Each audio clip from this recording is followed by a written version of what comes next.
A'udzubillahi minasyaitonirrajim. Bismillahirrahmanirrahim. Assalamualaikum warahmatullahi taala wabarakatuh.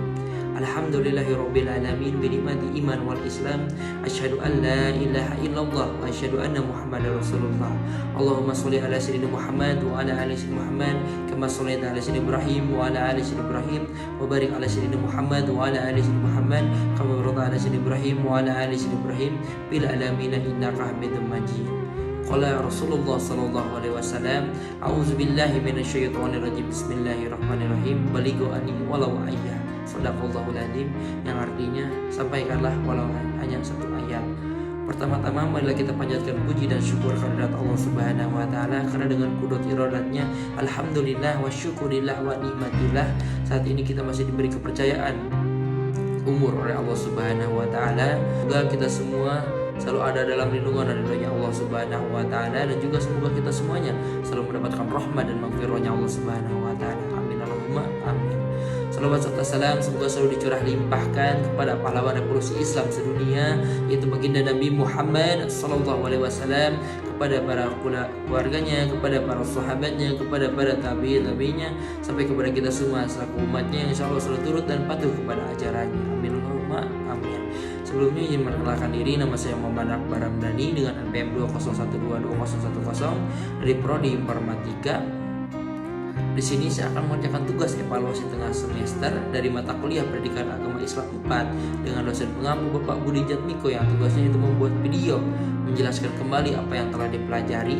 Dan di sini saya kebagian syahadatain dalam proses kehidupan manusia, yang lebih tepatnya di bagian tahapan pertama, yaitu kematian pertama.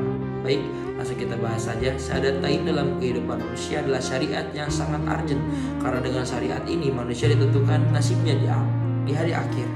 Syahadat berupa perjanjian antara roh manusia dengan Allah Subhanahu wa taala, telah dilakukan sejak di alam arwah seperti dalam Quran surat Al-A'raf ayat 172. Untuk mengetahui bagaimana tahapan syahadat manusia dalam syariat Islam mulai dari alam roh hingga hidup nanti di akhirat, urainya sebagai berikut. Yang pertama yaitu tahapan kehidupan manusia. Manusia adalah makhluk Allah yang berbeda dengan makhluk Allah lainnya. Selain memiliki akal pikiran, manusia adalah makhluk Allah yang mengalami 4 tahapan proses kehidupan, 2 kali mati dan 2 kali hidup, sebagaimana firman Allah Subhanahu wa taala dalam Quran surat Al-Baqarah ayat ke-28, yang artinya, tadinya kamu mati lalu Allah menghidupkanmu, kemudian kamu dimatikan dan dihidupkannya kembali, kemudian kepadanya lah kamu dikembalikan. Dari ayat ini dapat diketahui bahwa manusia mengalami 4 tahapan, yaitu yang pertama yang akan saya bahas, yaitu kematian pertama. Disebut kematian karena ruh dan jasad belum bersatu. Jasad dalam bentuk janin masih dalam proses, sedangkan roh masih di alam arwah. Artinya jasad dan roh manusia masih terpisah.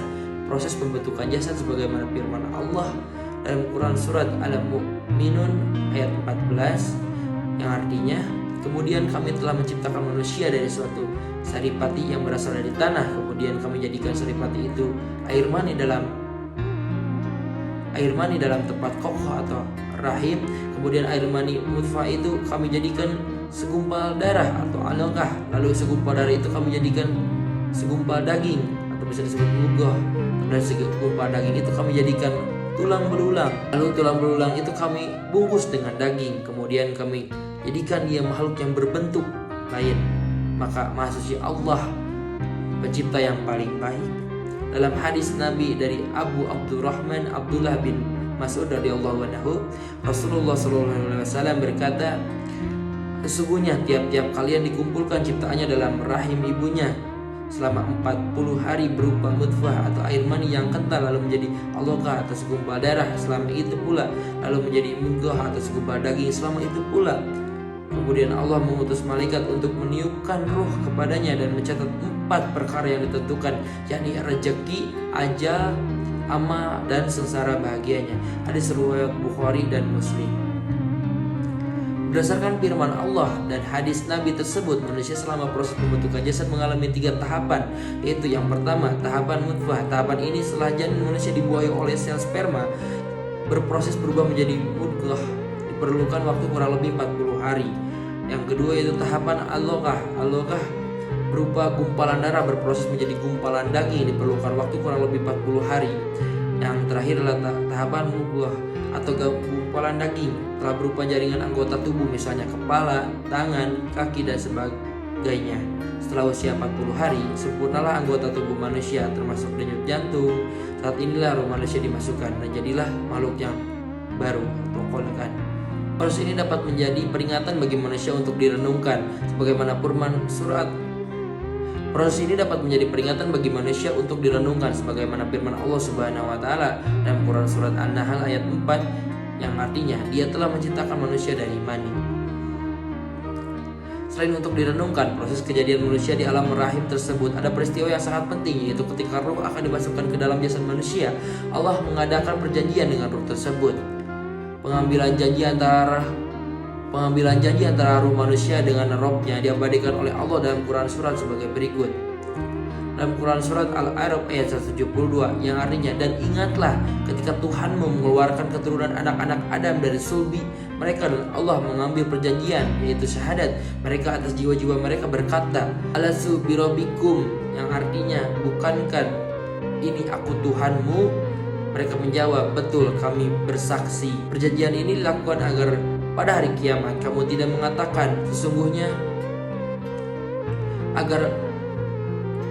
Perjanjian ini dilakukan agar pada hari kiamat kamu tidak mengatakan sesungguhnya kami Bani Adam lalai akan hal pengenalan terhadap roh pencipta ini. Perjanjian ini kemudian disebut syahadat rububiyah atau disebut juga syahadat juriyah karena dilakukan anak Adam di alam juriyah.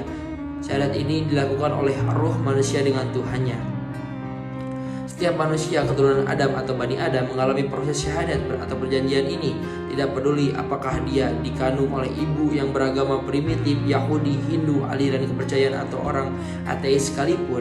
Sehingga secara naluri atau fitrah semua manusia mengakui adanya Tuhan sebagai pencipta, pengatur, dan pemelihara alam. Mereka menyebut sang pencipta tersebut dengan berbagai sebutan, misalnya Yang God, Tuhan, Yehovah, Gusti, Tuhan yang Maha Esa. Mungkin hanya sekian yang dapat saya sampaikan. Mohon maaf bila masih banyak kekurangan dan kesalahan, entah itu dari segi pengucapan, entah itu dari segi materi dan sebagainya. Buruk dan salahnya dari saya, baik dan benar dari Allah. Wassalamualaikum warahmatullahi wabarakatuh.